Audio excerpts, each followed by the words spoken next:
Hello, everyone, and welcome to this month's Leading Edge Thinking in Higher Education webinar. I am Dr. Melissa Morris-Olson. I serve as the founding director of the Center for Higher Ed Leadership and Innovative Practice at Bay Path University, and it is my pleasure to welcome each of you to today's webinar. Just a couple of housekeeping notes before we start. On the screen, you will see our next two Leading Edge webinars. These are very timely, relevant topics, so be sure to sign up and save your spot now. Secondly, we are recording today's webinar, and so all participants and all registrants will receive a copy of the recording after the completion of today's session. We will have time at the end for questions and answers, so if you have questions, I would encourage you to type them into the question box on the right side of the screen, and we will be sure to have some time left at the end for our panelists to address your specific questions. So next slide, please, Jana. It is my pleasure to welcome today's panelists to address a topic that I know I'm seeing just about every day in the news, the rise of the Metaversity and the transformation of higher ed. I can't think of a better team of individuals to be addressing this topic with us today, including our lead panelist, Steve Grubbs, who is the co-founder and CEO of Victory XR. And I will let him explain what he does and what the company does in just a moment. We also have with us Dr. Morris, Assistant Professor of Education at Morehouse College, who is doing some really, really cool things with the Metaversity on her campus. Daniel Mintz, Department Chair for IT Technology at University of Maryland Global Campus. Andrew Cedillo, Instructional Designer Lead at New Mexico State University. And Robbie Grant, who is also at New Mexico State University, I believe. And so with that, I am going to turn it over to Steve and his colleagues, and leave it to them to take it from here. Okay, thank you, Melissa. I appreciate your introductions. I'm excited about this panel and particularly the group we have assembled here, and here's why. As everybody listening probably knows, that the concept of remote learning, online learning, it has exploded over the last 10 years. As we all know, residential campuses are the enrollment remains either steady or in many cases declining, while online enrollment is growing rapidly. And so the question that we all ask ourselves is, if there's going to be a continued growth of online enrollment, how are we going to deliver that education? Is it going to be through this thing that we're doing here, this 2D option where people may or may not have their cameras on? Or are we going to try to find a more immersive, hands-on, kinesthetic way to teach? And so the people that are assembled here are those that are a part of that process of really trying to define how we make all of this work. And as you can guess, you know, it's such a huge paradigm shift that it's not easy, but it's actually working pretty well, and you'll get to hear some of the stories today. What I also like about the group assembled here is that the institutions they come from are in different places in higher ed. So for example, Dan Mintz with University of Maryland Global, you know, a fully online school, 60,000 plus enrollment. Then we have Andrew and Robbie from New Mexico State, you know, a state school and a fairly sizable school. And then we have Dr. Morris, who's the director of Morehouse in the Metaverse, and Morehouse, I think we all know, is the school that Dr. Martin Luther King attended, and it is one of the most celebrated HBCUs in the United States. So and primarily a residential campus. So what we have are people that have different challenges, different issues, but all of the people assembled here chose to move into this new form of teaching and learning together. And so we're going to talk. I'm going to throw out an initial question. Dan, we'll start with you, and then we'll go to Andrew and Robbie from New Mexico State, and then to Dr. Morris. So the question is, tell us a little bit about your origin story, how you came to be involved with the launch of a Metaversity.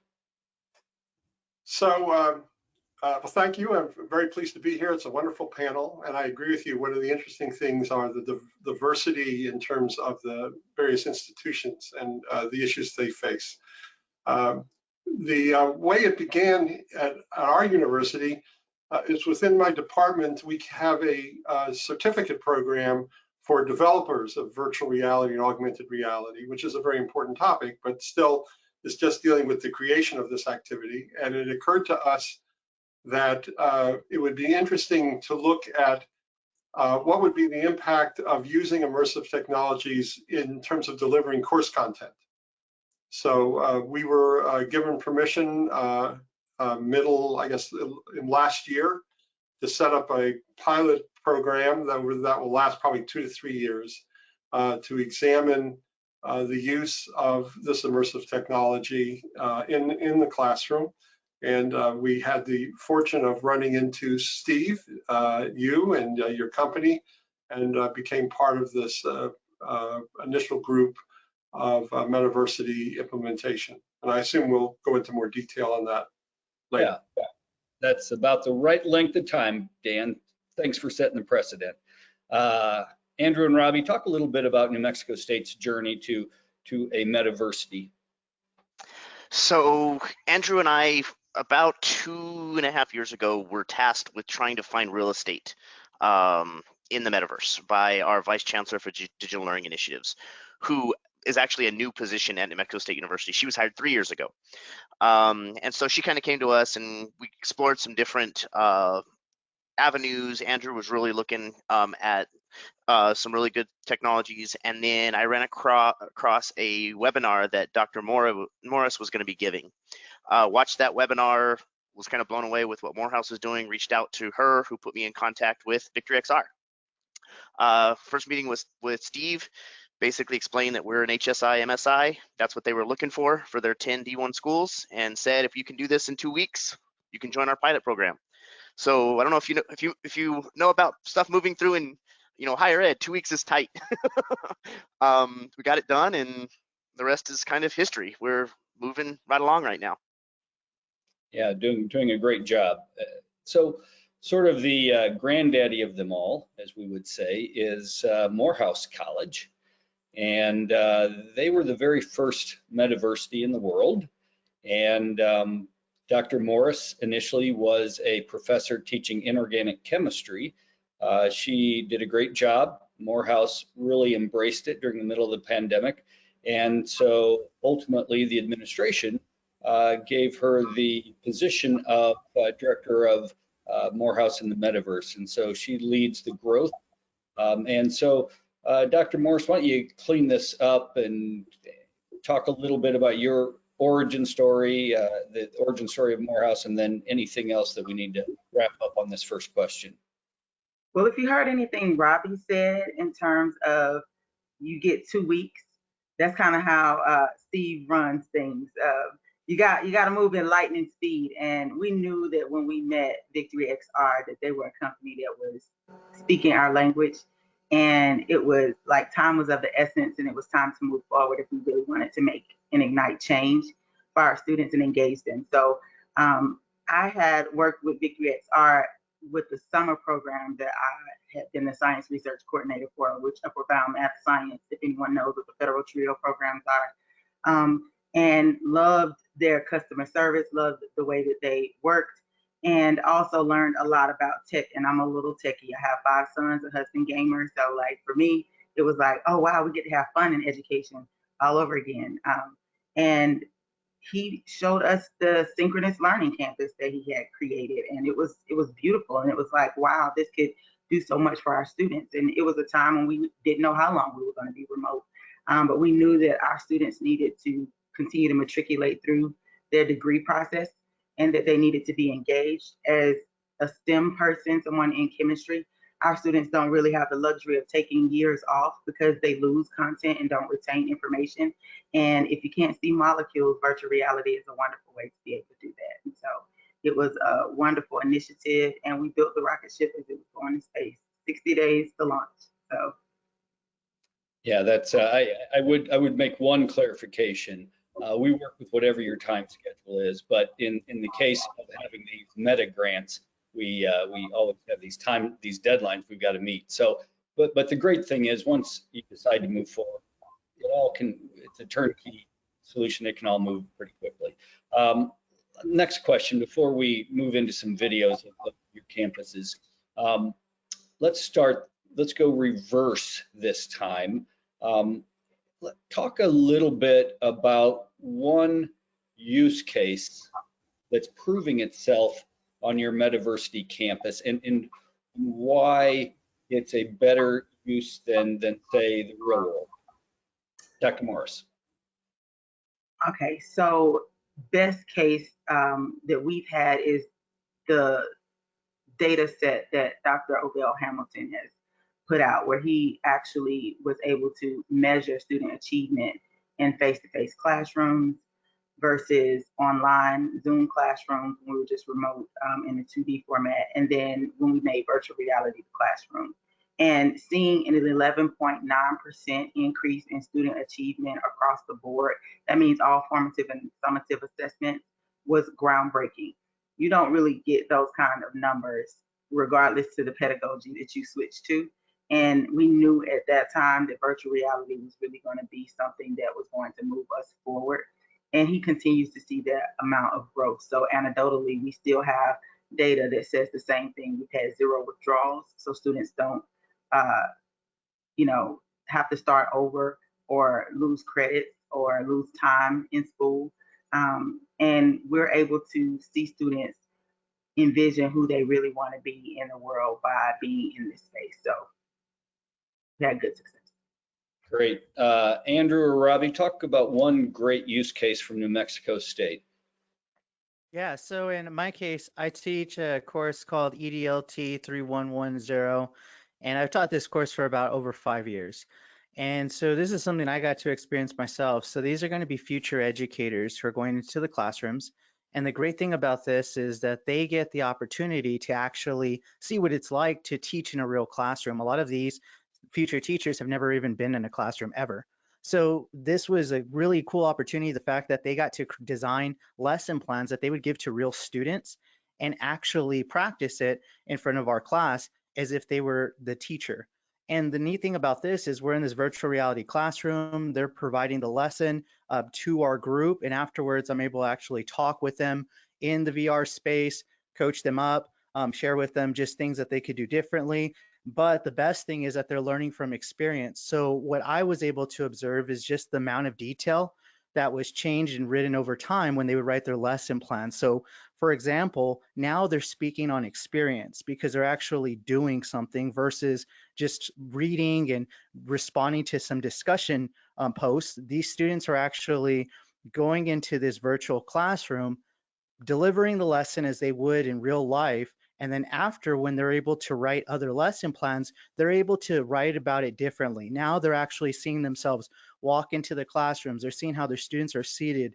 They're thinking about how they would start the class, how they would move through the lesson. Do they go too quickly? Do they need to go slower? Do they need to show more examples as they present this lesson where their directions may be not as clear when they actually did it live in person? And I feel that's something that you can't do just in an online classroom, right? Where students are just responding to a discussion board. They're actually learning through experience. So what I was able to see over, like I said, teaching this course over a long period of time is just the type of work that they were submitting. It was just much more descriptive, and it felt as though it was somebody who actually experienced this in a real classroom, which I thought was great.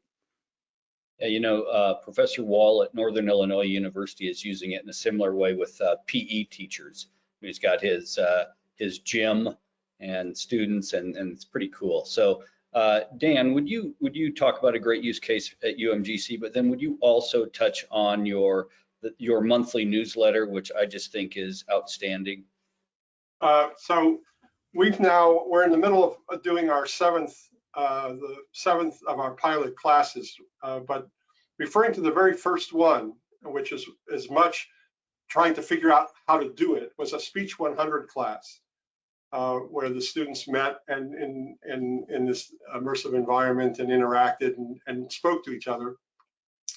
Our target typically is to have a success rate, that is ignoring withdrawals and failing, passing, not withdrawal, not fail, of at least 80% in all the classes. This class had over 90% success rate, which is a significant, it's still early days, but it's a very significant number. But there are two students that was very interesting. We had one student who both these students gave us permission to reference this, though not by name. One of the students had agoraphobia, was very reluctant to leave the house. One of the students had a severe case of PTSD and had difficulty with interpersonal interactions. And yet both students became comfortable as an avatar being in a Speech 100 class, and were comfortable off the cuff speaking to us and debriefing with us, which was unexpected. It was not part of the plan, but was remarkable in terms of just being able to experience that result was a very special thing for all the pilot group that's working on this. What Steve was referring to, in addition to that, we put out now a monthly newsletter, which anyone who sends me their email, we'll add them to the list. But we send out a monthly newsletter online that brings up updates on what we're doing and interviews students and faculty. And it's been great fun to do. And I'm sure we'll write, for example, this got written up in this last one that we're going to be doing this. Hey, Dan, people want to subscribe to that newsletter, which I would highly recommend. How would they go about doing that? So the simplest, just sending me an email, because we all want more emails.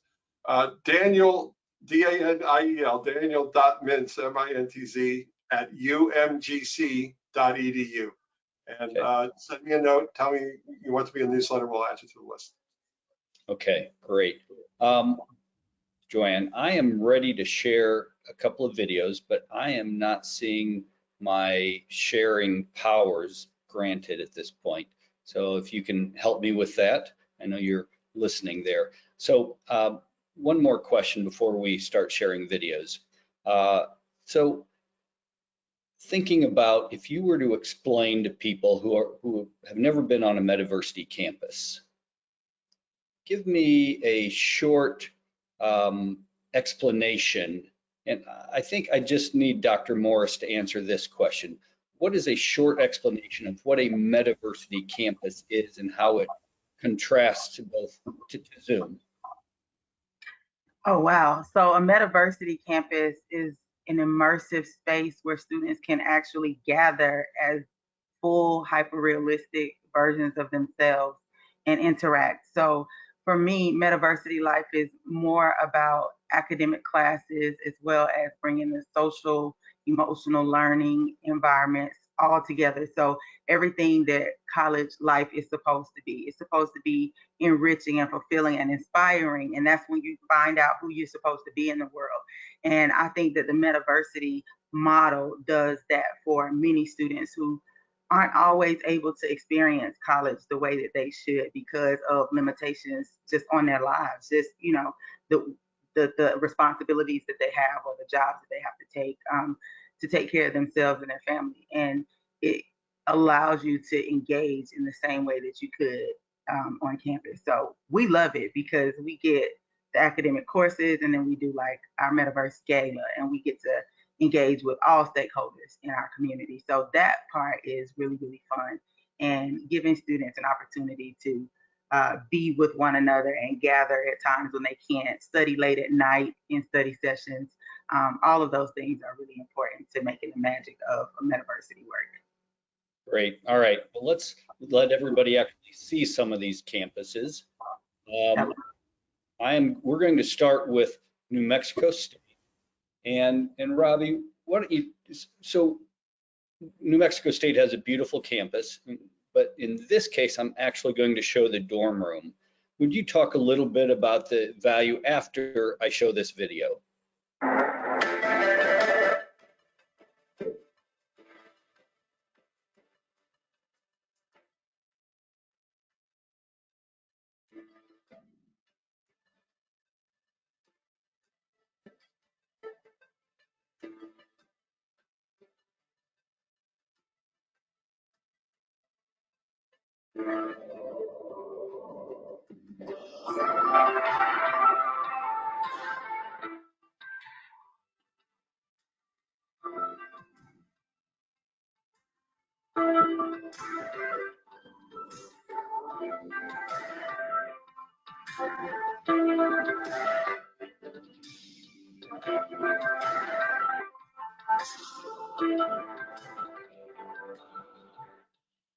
That's a pretty awesome dorm room, if you ask me. I'm going to stop sharing here. Okay. Okay. So, Ravi, would you talk a little bit about the dorm room concept, and then also the use of your digital twin campus overall? Yeah, so the dorm room concept, you guys came to us right before Christmas and we were like, hey, would you guys be interested in us building out a couple of dorms for you? I got a hold of our, assistant director of housing, who is really into the technology side of the housing and resident life. He was like, yeah, well, we'd be interested in this. Let me see if I can get my director on board. Unfortunately, the director wasn't really on board. Didn't really see a use for this. The messages I just got yesterday, which I'm going to be forwarding to you, Steve, from that director, has really changed their mind, and what they can do with this. So New Mexico, it's a big state. It's a rural state. Our campus is located in the far southern part of it. Most of our students come from the state of New Mexico. We're a land grant university, so that's our charge. And it's kind of difficult for some of them to get here, look at the dorms, do everything in the time that they have and get back. It's expensive.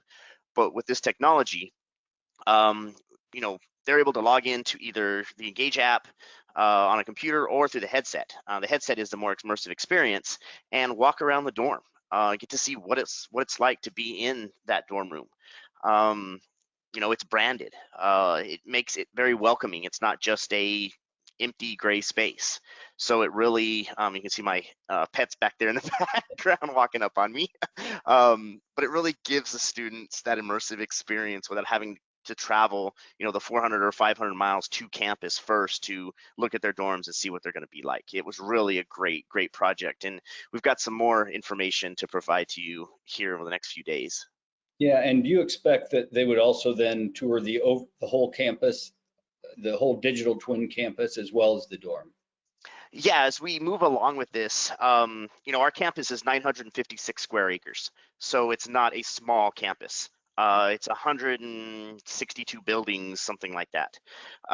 So as we begin to, move forward with this, secure some investor funding, we will begin to build out all of the buildings on campus so that we can use this as a recruiting tool. Not only for face-to-face students, but also for NMSU Online or our NMSU Global campus. We've got some ideas coming out. We have our first major cohort graduating from NMSU Global that we're going to try to use some ceremonial type things in our metaverse this spring. So we've got some really cool ideas that we want to move forward through. Excellent. I'm going to move to Morehouse College next, and Dr. Morris, we're going to show a video now of some of the different classes that have been taught on your campus. So here we go. I think everybody can see this. And I think that was your class. If you find it, Yeah, this is Mantel. extra point.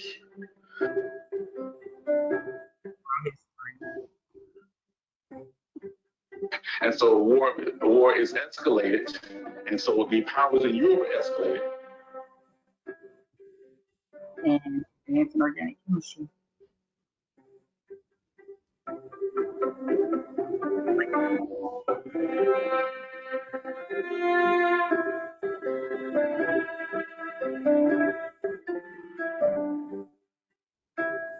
But it's effective for weight loss and good for your body to adapt to.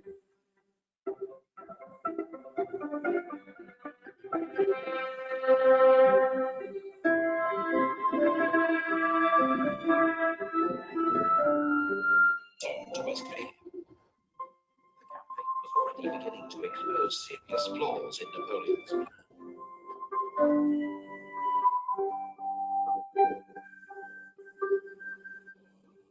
Some sperms get trapped by the cilia and die. Only a few of the original 300 through body. manage to reach the egg cell.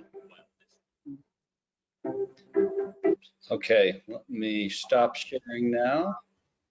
And all right, Dr. Morris, talk to us a little bit about what we saw there. And I know you were one of the professors in some of those clips. Absolutely. So the first clip that I think you all saw was seeing us on the Starship actually building molecular structures. So students have to learn about molecular geometry, and they really need to be able to envision it.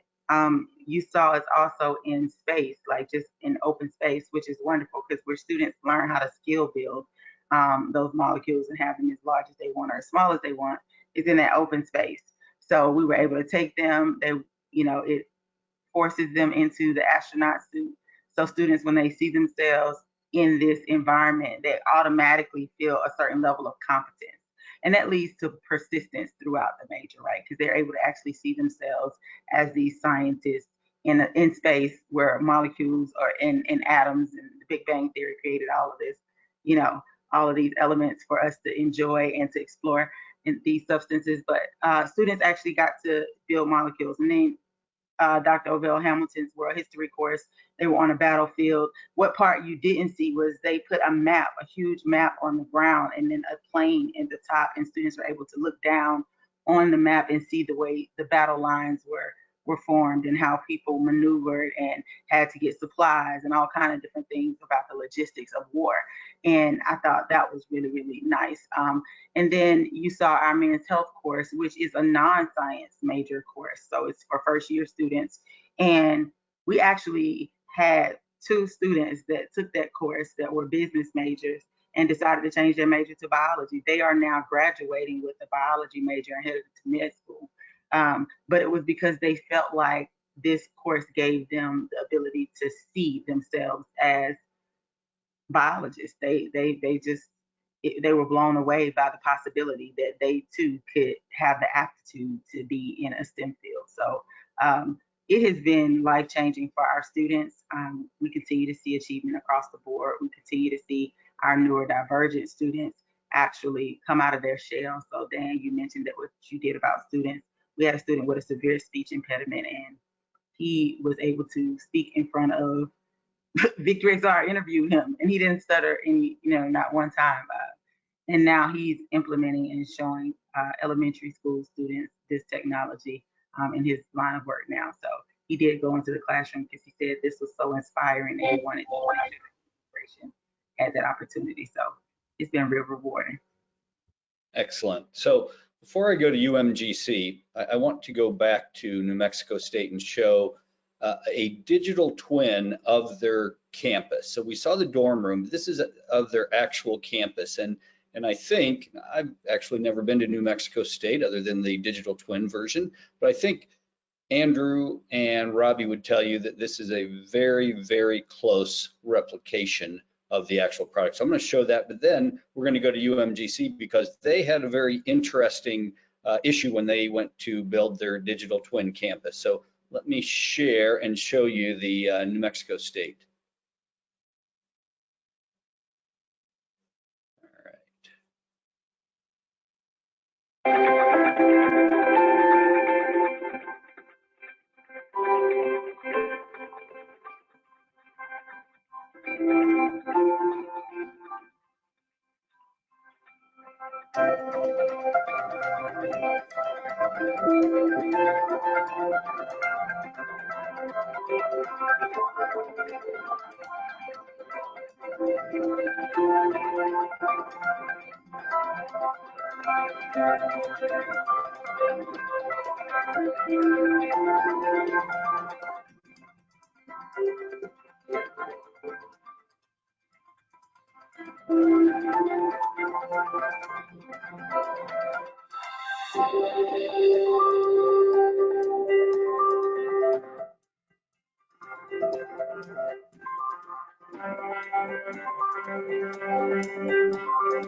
Okay, I'm going to pause it there.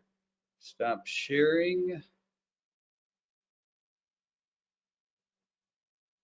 And Andrew or Robbie, talk to us a little bit about the process you went through to get that digital twin campus built, and your thoughts on how it looks. Yeah, so as I mentioned earlier, one of the issues we have is our campus is huge. So our decision was, the entry point that Victory XR wants to provide. We chose what they call the Horseshoe Drive. So the Horseshoe Drive actually has a cornerstone of one of the oldest buildings on campus. It actually burned to the ground in a fire in the 1940s, but it was built in 1888. The cornerstone is still there. And there's also a compass or a sundial that's there that kind of points to some certain things. The buildings aren't near exact locations around that horseshoe, but the buildings themselves are extremely realistic. I went out and took about 150 pictures of each building, including our giant engineering complex. That the one that you saw there, that building is absolutely huge. I think there were almost 300 pictures of that in order to get everything down, including the breezeways and everything. Those pictures, I uploaded them to the developers for Victor XR. They grabbed them and built out the campus. Other than that, the process was pretty seamless, fairly easy to go through. And people ask, do you use a 360 camera, a 3D camera? No, I use my iPhone. That's what I used. I used an iPhone 13 and went out there and took pictures. And it worked really well. You saw the American Indian Student Union there. We're using that as a recruiting tool as well. New Mexico's got a large Native American or indigenous population, and so we're using that as something that our American Indian program director can get in and look at. So overall, the experience has been really good, excellent from my point of view. Andrew, I don't know if you want to add anything from the curriculum development portion. Yeah. So there's a couple things. So a lot of the students that I had in my class also attended live in person as well. So whenever they got in, they were blown away. When we went into certain classrooms, they were like, I've been in this classroom. This is so crazy to me. Or when we were in the horseshoe. So that thing was really that was really engaging for students for sure. And then as we started sharing this, and we get people who are interested in potentially using this into their classrooms, as we invite them in here, they're always blown away too. They're like, oh, there's O'Donnell Hall. No way, this looks like real, or feels real. And we've even invited alumni. So at one point too, I invited one of my buddies. He had saw a video I posted. He's like, wow, you all have this? And so I invited him, and he was just like stunned. He's like, wow, this is amazing. And so, yeah, you all did an excellent job with all of this.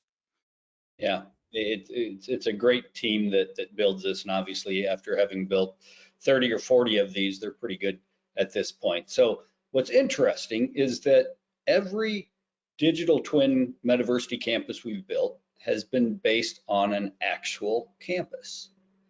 But University of Maryland Global is a fully online school. Dan has told me they may have an office building that for administrators, but they don't have physical classrooms for students to attend. And so what you're about ready to see next is, and Dan, I'll show the video first and then you can talk about it a little bit, but what came out of the minds of the folks leading the program at University of Maryland when they could essentially do whatever they wanted. So here, let me show this. And I think this is, all right, here we go.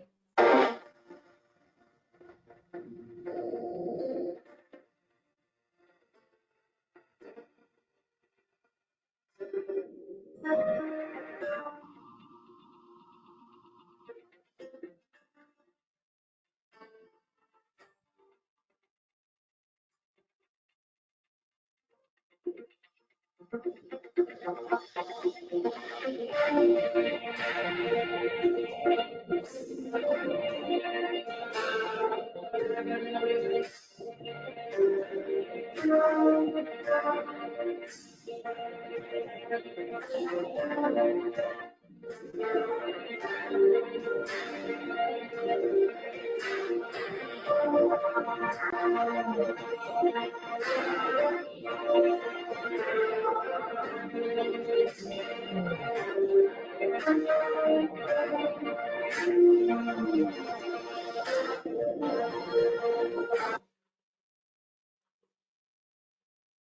particularly liked the butterflies and the birds and the ducks. So Dan, would you talk a little bit about that process we went through to create the campus that I think came out of your head and maybe David Johnson's head?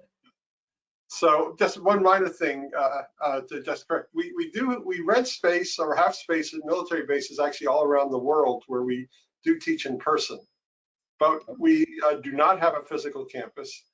As I say, we have the largest student population of any public university in the state of Maryland and the smallest non-existent campus in the state. David Johnson, who is part of my department, is responsible for the certificate program I talked about, and is responsible for running all the pilot courses that we're doing right now, was the person who designed the campus. And we use, to some extent, the Georgian architecture approach, which is true of our administration buildings. And as anyone who has been at the University of Maryland College Park, which is a research university and has a very large campus, it has a lot of the same kind of Georgian architecture. So he used that as a model to create all of that. And it's become a very nice campus. Because of that, I refer to it as our digital singleton. Just two anecdotes about this. Our President Fowler, who is a graduate of Morehouse, has complained that his actual presidential office is not as nice as the virtual office we've created for him on the campus. He told me that yesterday. And the other thing is the duck pond, which was very important to me. We were one of the schools interviewed there was an article in Forbes magazine, which, is a big deal. And the quote, so I will be known, the only time in my life I'll ever been quoted in Forbes forever, it was about the fact that our campus has a duck pond. So that's the quote. The students really enjoy the interaction. We do use it for introducing students to us. And I will say, we meet every Thursday now. The group, all the faculty that touch this and all the support group meet every Thursday on a spaceship in this particular place we like. And commenting on what Dr. Morris said, I would differentiate between that experience and this experience. When you're in a Zoom meeting, which is better than just a regular phone call, you're looking at a meeting. When you go to these meetings, you're in the meeting, and it really is different. And you feel different about the interaction, even though in the immersive meeting, you're an avatar, and here we're seeing a video of the people. It is a very different experience. Dan, would you talk also a little bit about, so we build these digital twin campuses, and so students can go to class with their professors and other students in those classrooms, but you also have another 60 or so classrooms available to you. Would you talk a little, the Starship being one of them, would you talk a little bit about that use of one or the other in an instructional course? Yeah, so I think, so just to say, I'm going to say two different things about the campus. The instructional course, you're using the immersive experience to some extent. You're accomplishing two different things that relate to each other. One is there's a learning objective. So for example, you can actually, there are experiences you can get that are related to the learning objectives of the course that you really can't even get in many cases in real life because you can't, it's either too expensive or hard to duplicate. An example is, in fact, we're working with Victory XR to create a crime scene, which will have a victim and clues that our criminal justice classes will be able to use. And it turns out our journalism class has now become interested in this. They would like to have the journalism students interview the criminal justice students about the crime scene, which was completely unexpected. So there's a learning content activity. The other is a presence, is an issue of presence. As a lot of universities have moved to an online environment, particularly during the pandemic where they were forced to be almost entirely online, you lose some students. Many students find it okay, but some students lose a sense of being part of an educational process. It becomes a little bit more distant to them. This allows that sense of presence, being there, being in the meeting, being with other students, actually interacting with the faculty member. It really increases the possibility of that. So you're achieving each of those goals potentially if you plan for it, and they're both very important. Good, good. So one more question for Dr. Morris only on this one, and then we're going to go to questions from, we've got a lot of people who've been patiently listening to all of us talk, and I want to give them a chance to start putting some questions in. But Dr. Morris, you helped us build out the Journey to Civil Rights. Right. I'll just give it a quick description, then I'm going to let you talk about it, and I'll probably just show a short clip from it. But in this Journey to Civil Rights, we wanted to create an experience where, my father was a history teacher. And so 8th grade history, I had him in my public middle school as my teacher. And, that was the period of time where we learned about American history, and included in that portion of American history was the issue of slavery and the Civil War and all of that. And so as an 8th grader, and this is one of the reasons this was important to me, as an 8th grader, I was a good student. My father was a good teacher, but, it didn't hit me like it does later in life when you really think about it, right? And so part of our goal was to create this experiential trip through time where students can gain greater empathy for people in different times, different situations. So why don't you real quick just talk a little bit about the 3 stops we make on this journey for civil rights, and then I'll show a quick clip. Awesome. So this journey to civil rights is really important, and our students really took to experiencing it. We are an all male, all Black college, right? So historically Black college and university. And the first stop is the La Amistad slave ship. So students are able to actually be aboard the slave ship, see the enslaved person on that journey, right, that we're taking. But there's also information that's numbered from start to finish about the actual court case, about the journey, about the injustices done, about the triumph of the human spirit. And then there are a lot of things that are can take you aback, right? About seeing the blood, the gore, the vomit, the urine, the situation, the dark, the dinginess, being in a cargo hold and actually like feeling like you take a whole class down to the bottom of the cargo hold and you see the enslaved persons all shackled, laying on top of each other. But you start to feel, because your avatar is on top of another avatar, and it's like you start to feel claustrophobic. And so it's taking those emotive experiences and using them to gain insight and understanding into what happened and atrocities that happened in the past, and how we can make sure that we have compassion for others in the future. And then the second stop on this journey is the Underground Railroad Museum. And it was very beautifully and thoughtfully put together by the developers at Victory XR too. First of all, I must say the music that you'll hear is of the Morehouse College Glee Club singing in the background. But as you go around, you see the bust of abolitionists. You see my favorite person in history, Harriet Tubman, and her gun is there. And I think that's an artifact that you could pick up and manipulate. But you see the freedom quilts, you see the maps towards like which routes enslaved persons would take to find freedom. You also have newspaper articles and things that you can see that just kind of dates like what time period in history that was. But it's very beautifully presented there as well. Then the last part of that is the Edmund Pettus Bridge. And Steve does a great introduction to this, but I'm gonna see if I can handle it. So it's kind of an oxymoron that is the bridge that they crossed over to fight for civil rights, because Edmund Pettus was the grand dragon of the Ku Klux Klan.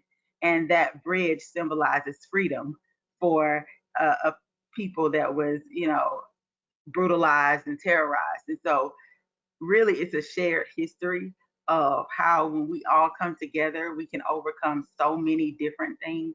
And throughout the journey, as you're going over the bridge, you hear the sound bites from that actual momentous march that was taken to Selma. So it's really a beautiful experience to talk about the things that you can overcome when we all come together as one humanity. Yeah, I love the bridge experience for a couple of reasons. First of all, some people have said they should change the name because the Civil Rights Bridge should not be named after the, Grand Dragon of the Ku Klux Klan. But I just think it's the greatest irony of justice that, this guy's got to turn over in his grave throughout history because his name is on the place that the three civil rights marches of 1965 took off from. But the other interesting thing is that the story of that march is, Sunday Bloody Sunday that they sing about in the U2 song. Hosea Williams and John Lewis, they started on one side, on the city side, and they were walking across the bridge. And because it goes up, they couldn't see all these state troopers waiting for them on the other side. And they get to the top of the bridge, and now they can see down, and they see all these state troopers. And I believe it's John Lewis looks to Hosea Williams and says, well, we can walk forward, or I guess we can swim. And so, of course, they walk forward, they make history. And so when you get a walk across that bridge, you get to, first of all, hear John Lewis's firsthand account of the deal. And then second, you get to see, you get to grab hands with the other students and walk across that and learn that empathy. So I'm going to share this video real quick, and then we'll go to questions.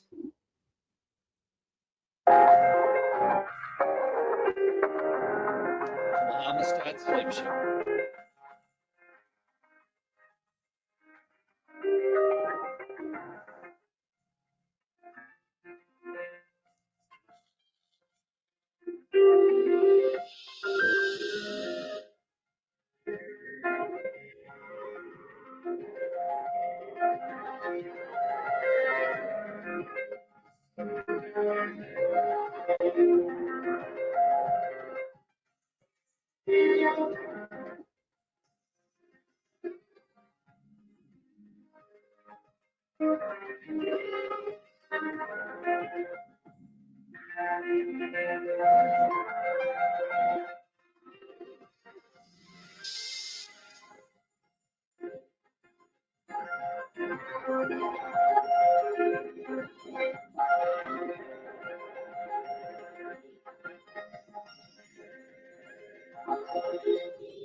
I'm going to pause it there and stop sharing. But I would say that my friend Dan Mintz did not like the robot avatars, so we got rid of now that was recorded when we had robot avatars, but now we've got human avatars.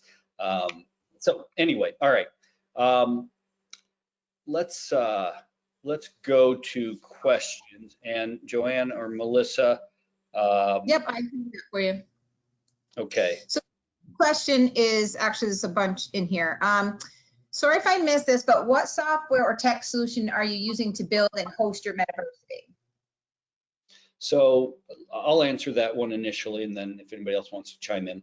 The developers use Unity primarily, which also requires them to know C#. So if students want to build the 3D worlds of the future, understanding Unity or the Unreal platform, either one of those is good, but they need to know C#. So that's number one. Number two, the modelers though, there's a couple of different programs you can use, Blender and others, but essentially instead of scanning, we actually have modelers who do hand modeling, and it's actually quicker than scanning currently.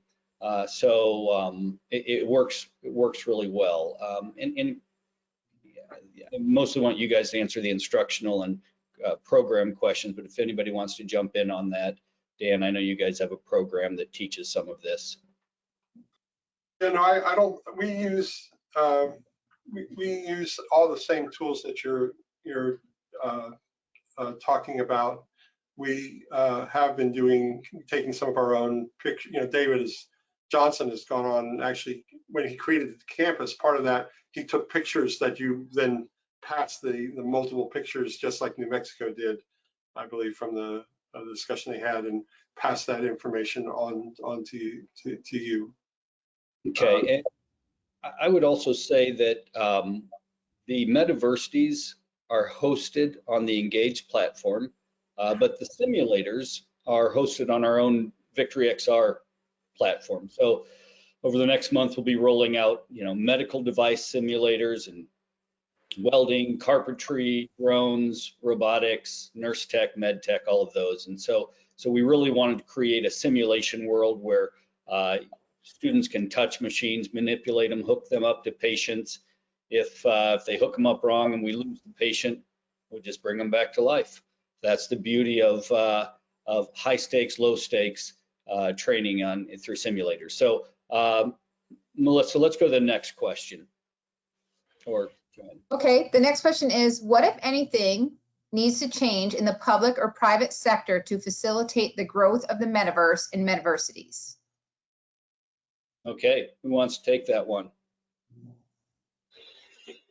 For me, I think that education is going to be the way for early adoption of the metaverse in general. I think that it doesn't serve much of a purpose outside of education for most people right now.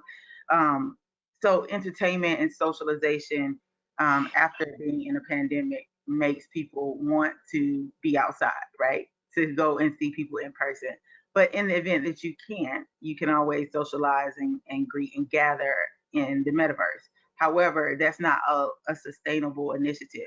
I think that once we take it from higher education and get it into K-12 and create that first XR lab where students are able to actually experience what that is like, start doing projects and having different assignments that educators give them where they have to manipulate the technology, but also present on it and use it within their discipline or in their subject matter. I think that is when it's going to have mass adoption, when students get a headset as a part of being a student, just like they get a Chromebook today.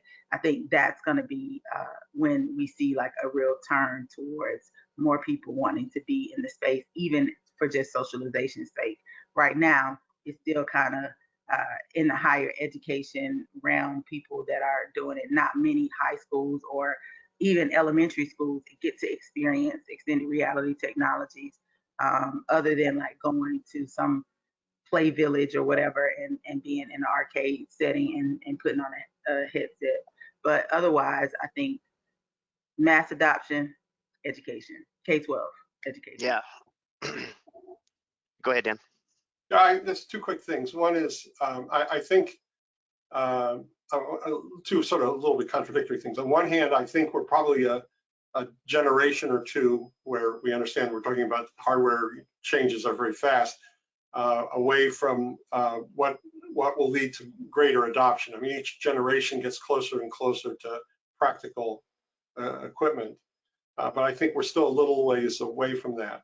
But sort of turning the question around, I think if you want to look at the question is, if you have a campus and you're not doing any of this, what do you have to do to do, what do you need to do next? And I would say, like what you've heard here, you're going to need to experiment with it. That you can't imagine it if you haven't used it. And I think one of the biggest hurdles you have is trying to figure out how to drag the senior leadership of the university along. In some cases, they'll be proactive, but in many cases, it'll take some work because you can't imagine the difference.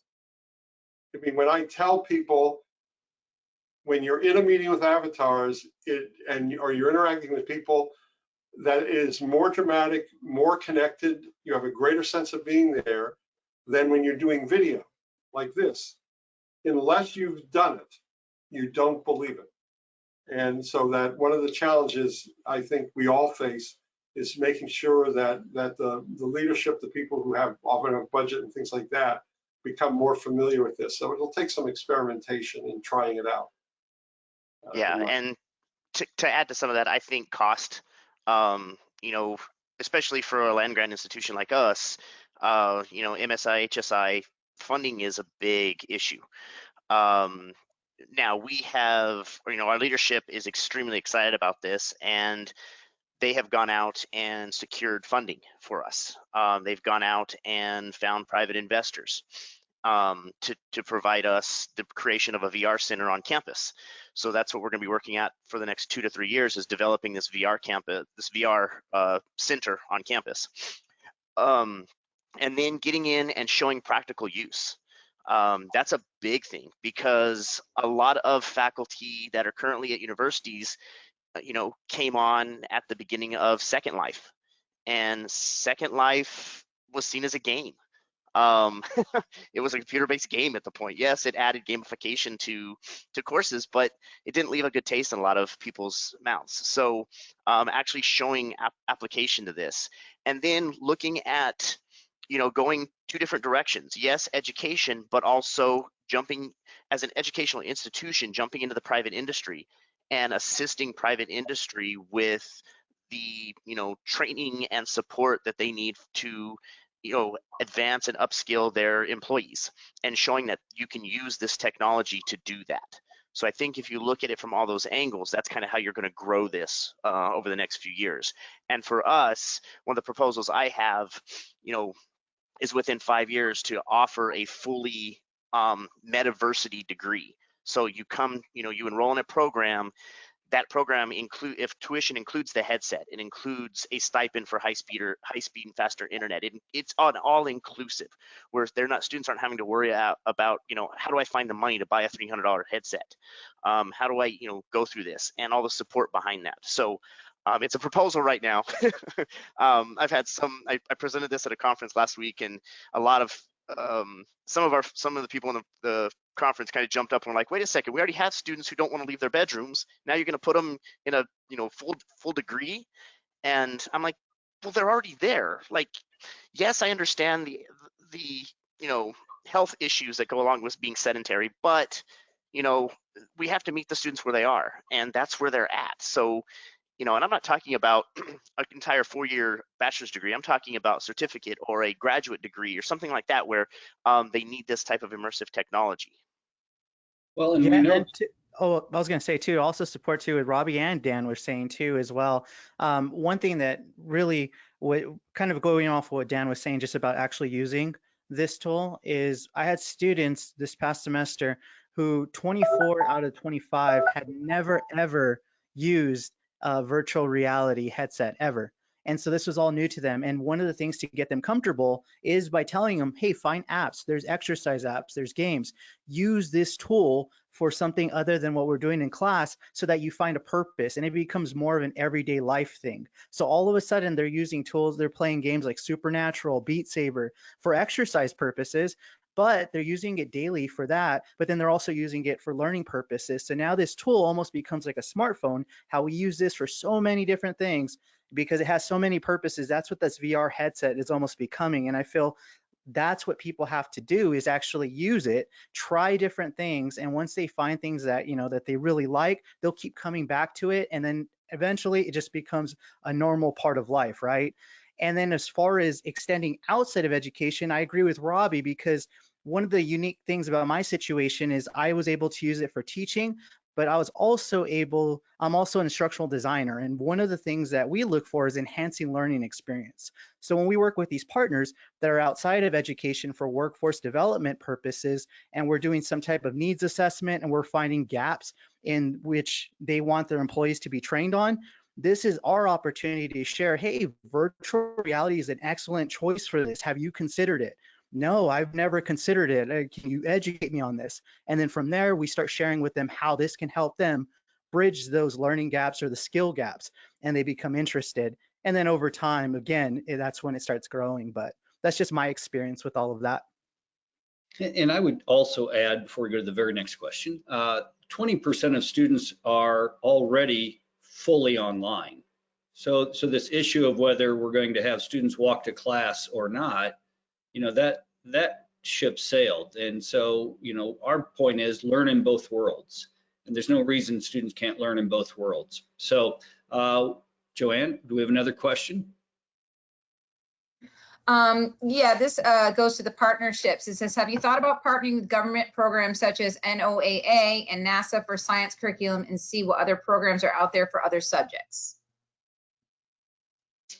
Anybody want to take that one?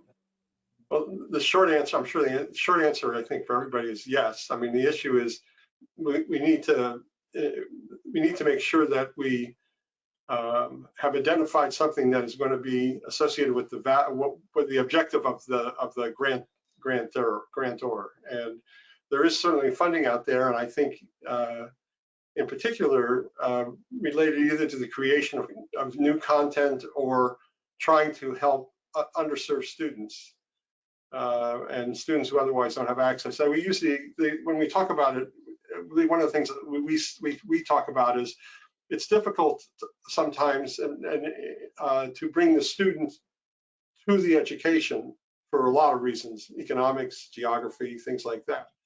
But this kind of technology has the potential, which means only the potential, if we're smart about it, to bring very high quality education to the student wherever they are.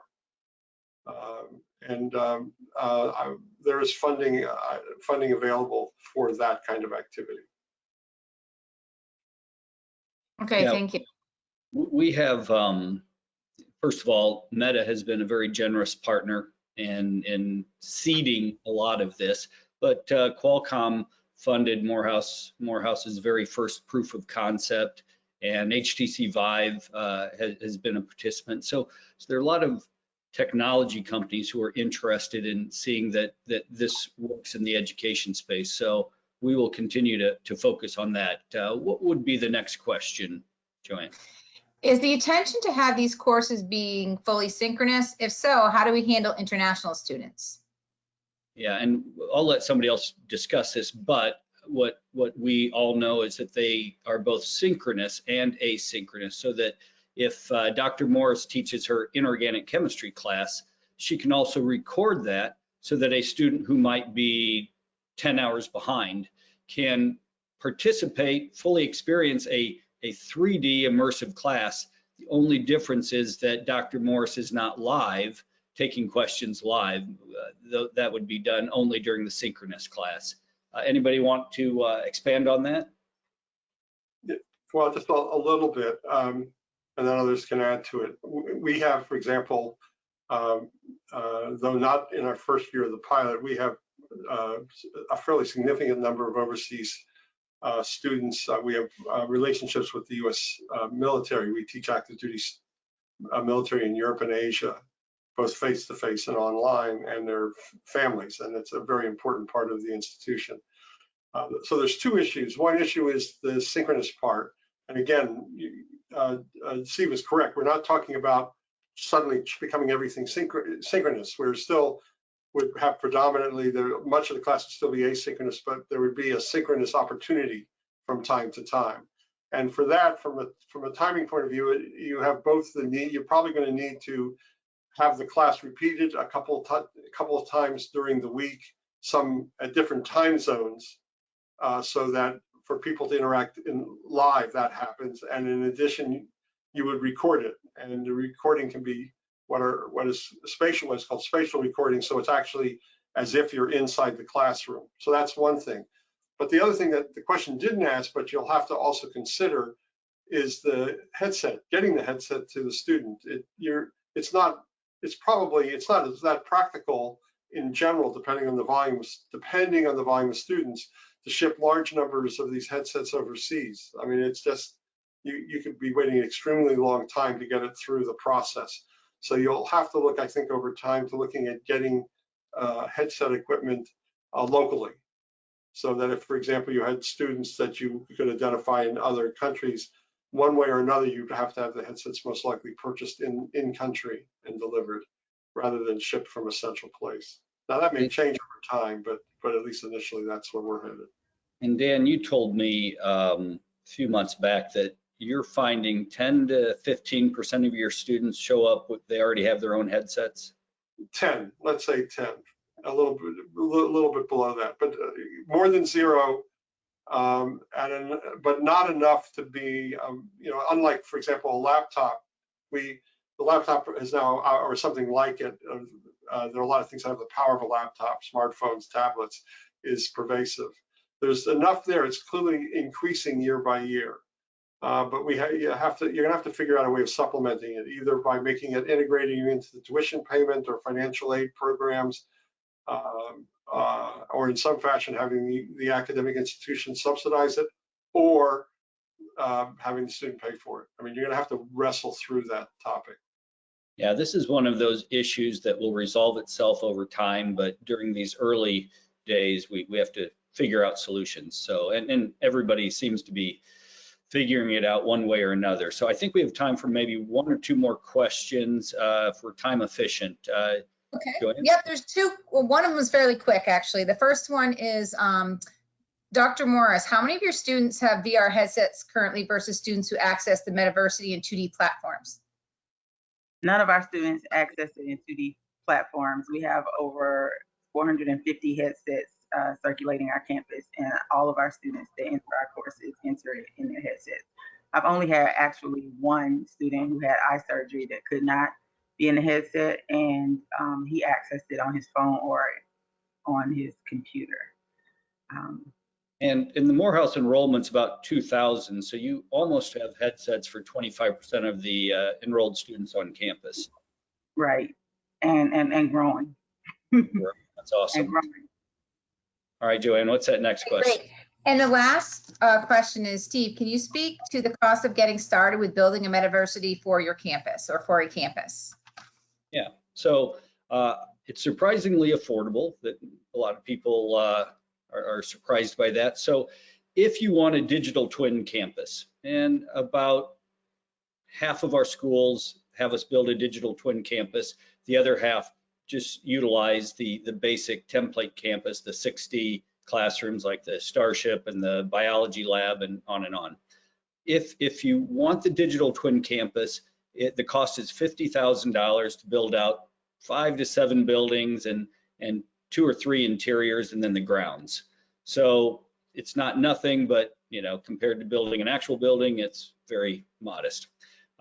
Then the licenses are $200 per year per student, roughly.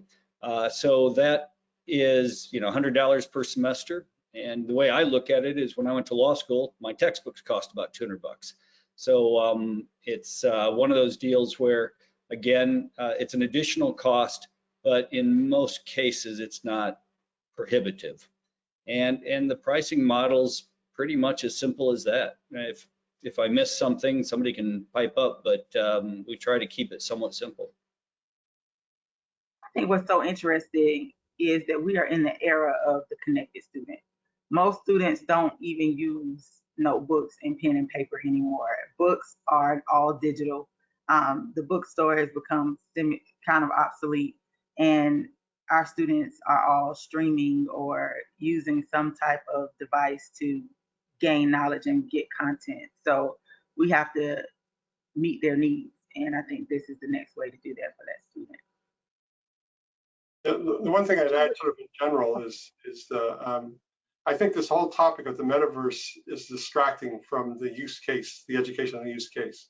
It's not 100% clear where the magical metaverse is going entirely, but the power of the use case in the educational field is overwhelming right now, today.